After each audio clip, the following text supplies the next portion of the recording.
L'Assemblée, je veux dire que Hamas et 48 sièges, ça ne gêne personne. Et ça ne les gêne pas parce que le projet est le même. Depuis toujours, le RCD et le FFS sont condamnés à perpétuité à avoir 19 députés. 19 en 1997, 19 en 2007. Pourquoi?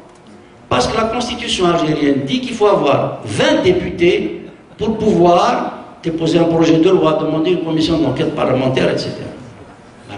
19, 19, 19, 19, nous on est dangereux. Hamas, ça ne leur pose pas de problème. Et parce qu'elle a gagné en Tunisie, ils crient au scandale. Et bien à la limite, les Tunisiens, vous devriez être contents, les Tunisiens se sont montrés de bons élèves par rapport à vous. Ils ont appris chez vous. Voilà, ils envoient des islamistes au gouvernement.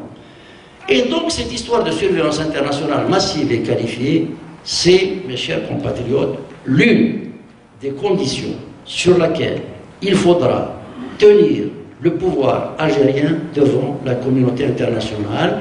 Et nous allons à Washington, entre autres cette fois-ci, pour voir les ONG qui sont spécialisées dans ce genre d'opération et pour aussi rencontrer nos compatriotes à New York.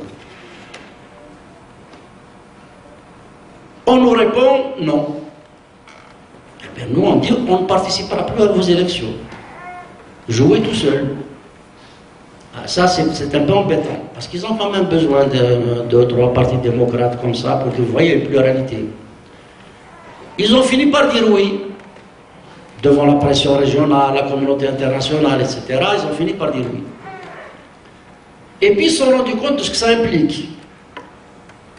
C'est pas un État. Je veux dire, un État, quand il dit une parole, le mot c'est un instrument de mon politique, c'est une parole quand on engage l'État. Pour eux, le mot de l'État, c'est une sonorité, c'est un bruit. Ils ont dit oui. Et maintenant, hop, alors on leur dit d'accord, mais à partir de telle date, on doit vérifier les listes électorales, à partir de telle date, on doit voir comment seront utilisés les moyens de l'État, etc., etc. Alors ils ont dit oui, mais ils hésitent. Alors on nous dit, les islamistes vont gagner. D'abord, encore une fois, les islamistes, vous les avez ramenés au pouvoir. Mais, si on veut réellement une élection régulière, si on veut véritablement que l'Algérie sorte du cycle infernal, coup d'État, fraude, corruption, manifestation, répression sanglante, il y a une manière de faire.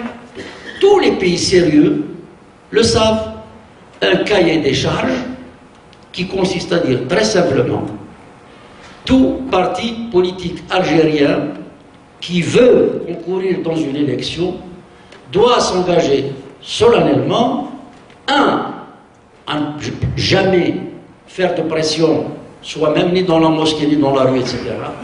2, à ne pas relier les principes constitutionnels.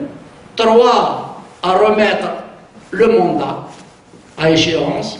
4, à ne pas s'inspirer d'autre chose que le programme sur lequel tu t'es présenté devant les Algériens. Moi, je vais vous dire, en 91, le soir de l'élection, vous pouvez entendre encore l'enregistrement d'Hachem Tarouar.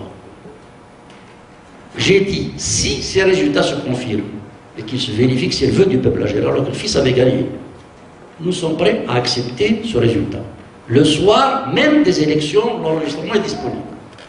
Je rentre sur Alger, le lendemain, je pense que certains d'entre vous étaient déjà à Alger, j'entends une déclaration, responsable du fils. À partir de maintenant, celui qui ne veut pas se soumettre à la règle de Dieu, sous-entendu la nôtre, doit comprendre qu'il est indésirable dans le pays. Il est temps de changer d'habitude vestimentaire et corporelle. Et voilà. Nous affréterons autant de bateaux qu'il le faut pour purifier les rangs algériens des infidèles. Si une région doit être rasée pour que la théocratie, la loi de Dieu, il ne parlait pas de théocratie, la loi de Dieu puisse s'installer, nous sommes prêts à le faire. Et là je dis, je ne joue plus, camarade. Pas ça l'élection. Donc il suffit de mettre clairement un cahier des charges. Si on veut ne pas jouer de l'islamisme, comme est en train de le faire le DRS, l'affaire est facile. Et il n'est pas dit au jour d'aujourd'hui que les islamistes vont gagner. Mais combien même gagneraient-ils? Je préfère avoir une décision qui menace la liberté, venir d'un régime politique qui peut mettre en mouvement les signes d'alerte citoyens, plutôt que de laisser un système politique qui n'a pas vraiment d'identité, qui n'assume rien, mais qui laisse des pans entiers des libertés publiques pour pouvoir rester au pouvoir.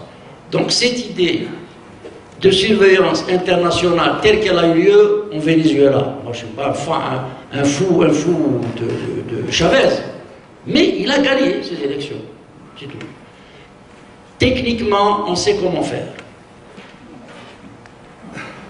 Le coup que les islamistes gagnent, ils ne feront pas plus de dégâts que les dégâts qui sont en train d'être faits de manière sournoise, sans que la société puisse réagir. La question de la surveillance internationale massive et qualifiée n'est pas une question technique, c'est une question éminemment stratégique. Deuxième élément sur lequel nous devrions tous nous mettre d'accord, tel que nous sommes ici, sauf s'il y a quelques partisans de la théocratie. Il faut absolument dissoudre la police politique. Le mal de l'Algérie, c'est ça. Il tient dans 3 mots: DRS. Et j'ai beaucoup de peine à ce que mes amis de la presse nous accompagnent dans cette revendication. Ils le savent en privé. Mais tant qu'on n'a pas réglé cette problématique, le destin algérien sera confisqué de la même façon qu'il a été depuis 1957 à ce jour. À ceci près que les faibles rapports politiques et sociaux qui ont été laborieusement tissés à la fin du 19e et pendant le 20e siècle vont se distendre, et ça va provoquer une explosion nationale qui déstabilisera probablement toute la région. Alors maintenant, en tant que parti politique, ça ne pose aucun problème que l'on soit interpellé. Le 22 janvier, nous avons pris nos responsabilités. Et il est important de savoir de quoi a accouché cette initiative. Dès qu'il y a eu les premières manifestations à Tunis, la sécurité du DRS a lancé des émeutes. Elle-même fabriquait des émeutes pour s'en prendre aux concessionnaires de voitures, aux magasins électroménagers, pour discréditer toute idée de mouvement de rue. Alors voilà, vous voulez le changement, c'est le chaos. Donc sous-entendu, il faut qu'on reste en l'état. Le 22 janvier, nous avons dit, 1, que le changement devait être assumé en Algérie aussi. 2, que l'émeute n'est pas l'alternative, c'est des manipulations des services spéciaux. 3, la rue peut être l'espace d'expression et de revendication de la société algérienne parce que les institutions, nous les avions essayées, sont totalement obsolètes. 4, nous avons quand même donné du sens à la revendication sociale et politique. Maintenant, lorsque vous voyez des médecins sortir dans la rue, on sait que ce sont des médecins. Lorsque vous voyez des postiers ou même des fois des policiers, on sait qui. Le but, c'est de trouver les formes pour donner un maximum de convergence, de tisser des liens entre toutes ces revendications qui pour l'instant sont catégorielles, mais ce n'est pas grave. Alors vous entendez les ministres qui vous disent en Algérie il n'y a pas de crise politique, il n'y a que des crises sociales, comme si les crises sociales n'étaient pas la conséquence d'une faillite politique. Mais malish. Mais ils en sont à ne plus pouvoir harmoniser leur violon. Pendant qu'il y a tartiner crise sociale, pas de crise politique, caprice politique, son chef de l'État, le prend en revers le 15 février et annonce que c'est une faillite politique qui appelle des réformes politiques profondes. Alors, un vous dit c'est une crise sociale, l'autre vous dit c'est une crise politique. Allez faire confiance à un attelage pareil.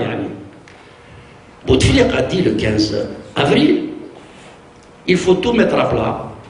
Une époque se termine, nous devons absolument revoir tout, y compris la Constitution, par laquelle il s'est décrété président à vie, soit dit en passant. Très bien. On lève le pied, on attend. À ce jour, rien du tout. Je vous jure, et je finis là-dessus, qu'ils ont la certitude que dans ce pays, tout le monde leur ressemble. Tout se vend et tout s'achète. Dans une commune rurale de Ouarselis que je connais très bien, Ben Abdelkader,